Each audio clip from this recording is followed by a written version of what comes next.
പച്ച കുത്താമോ? ശരീരത്തിൽ ടാറ്റു ചെയ്യാമോ? ഇന്ന് ഒരുപാട് യങ്സ്റ്റേഴ്സ്, പ്രത്യേകിച്ച് ക്രിസ്ത്യൻ യങ്സ്റ്റേഴ്സ് ചോദിക്കുന്നൊരു ചോദ്യമാണ്.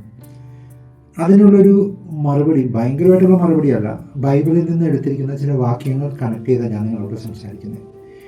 ലേവ്യ പുസ്തകം 19:28 വാക്യത്തിൽ ഇങ്ങനെ പറയുന്നു: മരിച്ചവർ ചൊല്ലി നിങ്ങളുടെ ശരീരത്തിൽ മുറിവുണ്ടാക്കരുത്, നിങ്ങളുടെ ശരീരത്തിൽ പച്ച കുത്തരുത്, ഞാൻ യഹോവയാകുന്നു. ഇതാണ് ഒരു ബൈബിൾ വാക്യം എന്ന് പറയുന്നത്. ഇതിൻ്റെ പശ്ചാത്തലം എന്ന് പറയുന്നത്, ദൈവം ഇസ്രായേൽ ജനത്തെ വിശുദ്ധീകരിക്കുക, ചില നിയമങ്ങളൊക്കെ നൽകി വിശുദ്ധീകരിക്കുക, തൻ്റെ ജനമാക്കി തീർത്തുകൊണ്ടിരിക്കുക. ആ സമയത്ത് പറയുകയാണ്, അന്നത്തെ കാലഘട്ടങ്ങളിൽ മരിച്ചവർ ചൊല്ലി ശരീരത്തിൽ അവരുടെ അവരോടുള്ള ഒരു ദുഃഖാചരണത്തിനൊക്കെ വേണ്ടി ശരീരത്തിൽ മുറിവുണ്ടാക്കുകയും പച്ചകുത്തുന്ന ശീലങ്ങളൊക്കെ ഉണ്ടായിരുന്നു. അപ്പം അത് പാഠ്യപേക്ഷയിൽ അങ്ങനെ വേണ്ട, കാരണം നിങ്ങൾ യഥാർത്ഥമായി ദൈവത്തെയാണ് ആരാധിക്കേണ്ടത് എന്ന രീതിയിലോട്ട് അവിടെ പറയുന്നു. ഇതാണ് പഴയ നിയമത്തിൽ പ്രധാനമായി പച്ചകുത്തരുത് എന്ന് പറയുന്ന ഒരു വാക്യം. എന്നാൽ പുതിയ നിയമത്തിലോട്ട് വരുമ്പോൾ എങ്ങനെയാണ് ഇതിൻ്റെ സ്ട്രാറ്റജി? പുതിയ നിയമത്തിൽ ഇങ്ങനെ പറയുന്നുണ്ടോ? സത്യം പറഞ്ഞാൽ പുതിയ നിയമത്തിൽ പച്ച കുത്തരുത് എന്ന് ഡയറക്റ്റ്ലി പറയുന്നില്ല, പക്ഷേ ഒരുപാട് വാക്യങ്ങൾ ഇങ്ങനെ പറയുന്നുണ്ട്. 1 കൊരിന്ത്യർ അതിൻ്റെ 6:19 വാക്യത്തിൽ ഇങ്ങനെ പറയുന്നു: നിങ്ങളുടെ ശരീരം നിങ്ങളിൽ വസിക്കുന്ന പരിശുദ്ധാത്മാവിൻ്റെ ആലയമാണ് എന്ന് നിങ്ങൾ അറിയുന്നില്ലേ?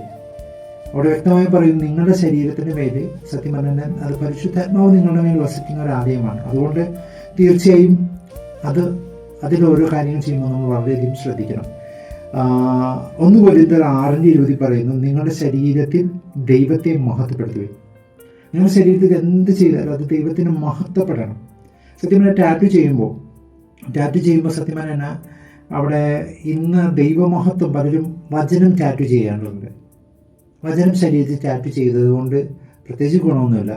വചനം മറ്റൊരുവനോട് പങ്കുവെച്ച, അവനോട് സംസാരിച്ച, അവൻ പ്രയാസത്തിലിരിക്കുമ്പോൾ വചനം നൽകി ആശ്വസിപ്പിച്ച, സത്യം പറഞ്ഞാൽ അത് നല്ലതാണ്. നമ്മുടെ ശരീരത്തിൽ പച്ച ഒട്ടിയതുകൊണ്ടോ സ്റ്റിക്കർ ഒട്ടിച്ച് നടന്നതുകൊണ്ടോ ഒന്നും കാര്യമില്ല.